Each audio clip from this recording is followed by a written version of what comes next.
The most interesting thing that I read this week was about Texas Tech. And speaking of crucial hirings and retirings, this is a hire on the other side, but the Big 12 retained a crucial hire, kept him away from Notre Dame.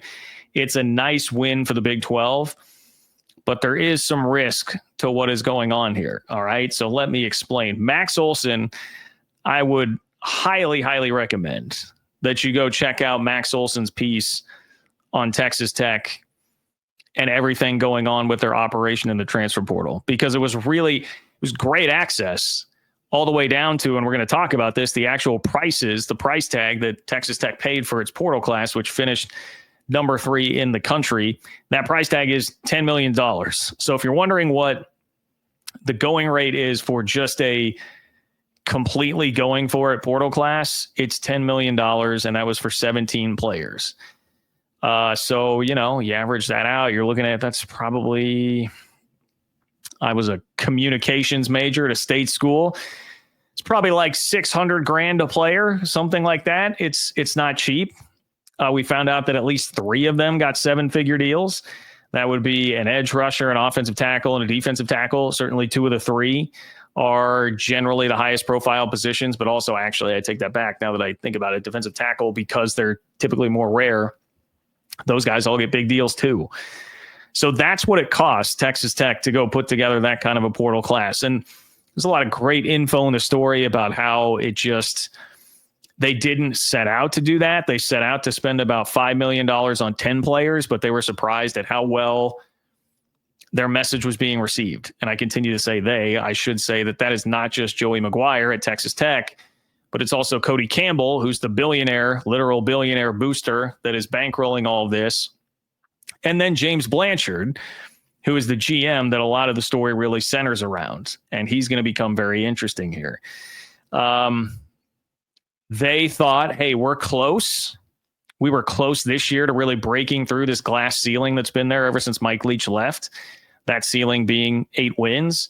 They had not been able to break through that. And they felt like they're close and getting closer. So why not completely bust the door down on that thing and get all the way through? So they took their big swing. Now, I think there's an interesting quote here about it. This trio wholeheartedly believed the Red Raiders had just come up a few plays and players short of the first Big 12 championship game in school history, finishing 1 game behind the teams tied for first place. This was their moment to take a big swing.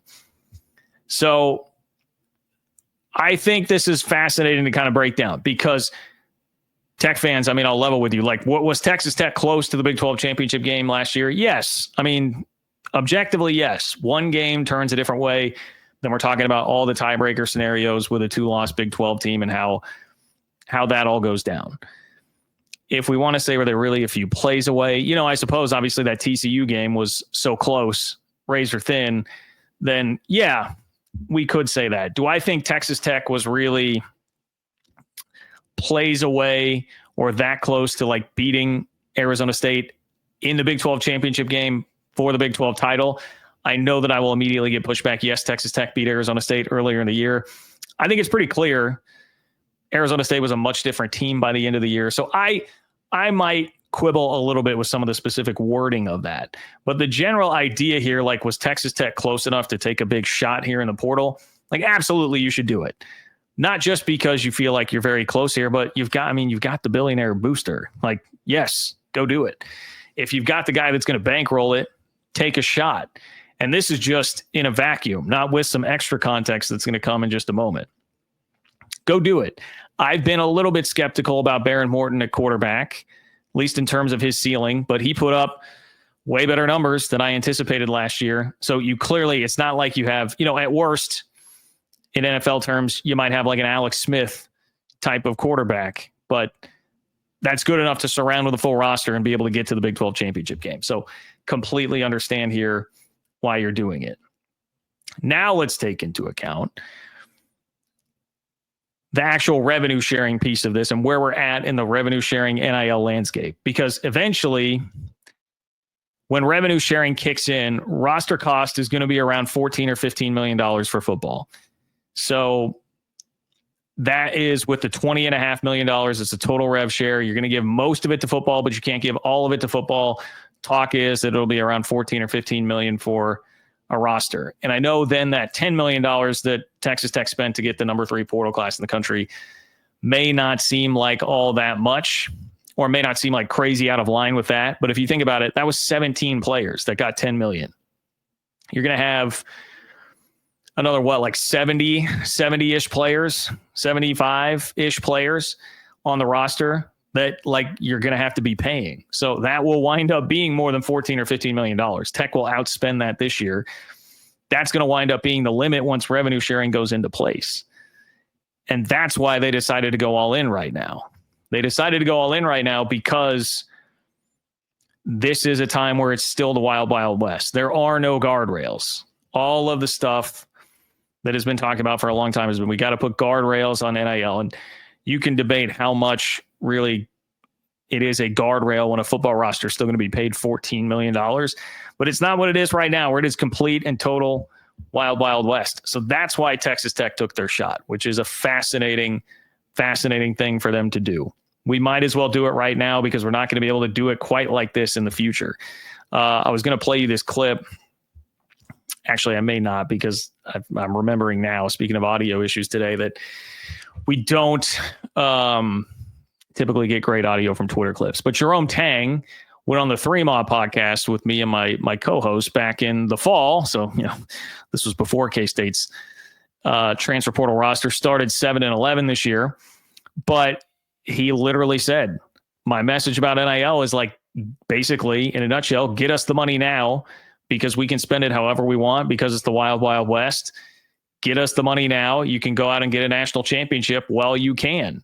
And we can use money as an equalizer for the rest of the playing field out there.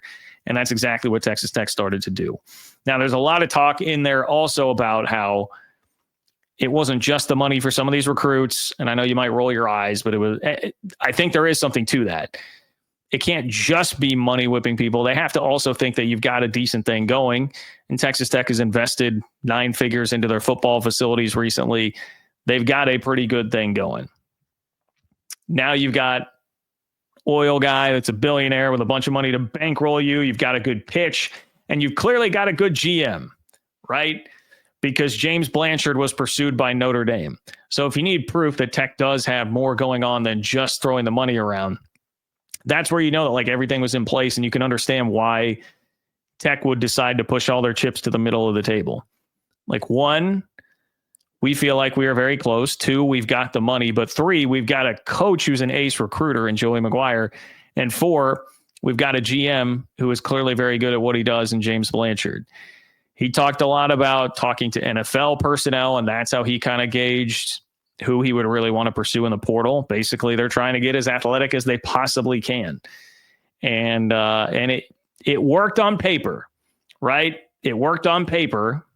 We will see if it works actually on the field, because I brought up Jerome Tang earlier, and a part of this is going to be how quickly does that talent mold together.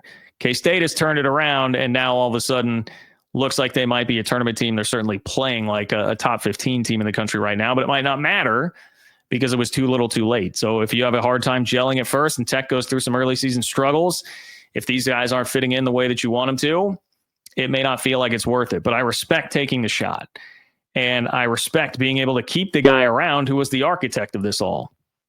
I was surprised to read that Joey McGuire apparently really gives James Blanchard a ton of leeway to go make these final decisions on guys in the portal. And so that's why, a place like Notre Dame viewed him as that valuable. Notre Dame lost their guy. They immediately look around and say, well, who's doing this well? They come after Blanchard at Texas Tech. And this is generally how it works in the Big 12, because Notre Dame did this a couple of years ago with Colin Klein, K-State's offensive coordinator. Looked around and said, man, who's doing this well right now? Well, K-State just won the Big 12 championship. They must have a pretty good OC. And they go and try to get him. He turned it down, obviously went to Texas A&M a year later. But it's a nice W for the Big 12 to get over Notre Dame here, and just one of the big boys. They're obviously not a Power 2 school, but they did legitimately just play for a national championship, right? So you get a win there, and in an era where everybody is coming after your coaches and staffers left and right, and it's only going to get more difficult as this gap in perception. Maybe it will get more difficult. I should not speak so definitively there. Might get more difficult if the gap in perception continues to grow the further we get away from Texas, Oklahoma, USC, UCLA, Oregon, Washington, all leaving their previous conferences. It's probably going to get tougher and tougher to keep your coaches. This is a nice one to plant your flag in the ground. Great work, Texas Tech. Texas Tech is doing everything it can. And I never had any doubt of that from a resources standpoint. But they also seem to have a very solid plan in place to execute all of this.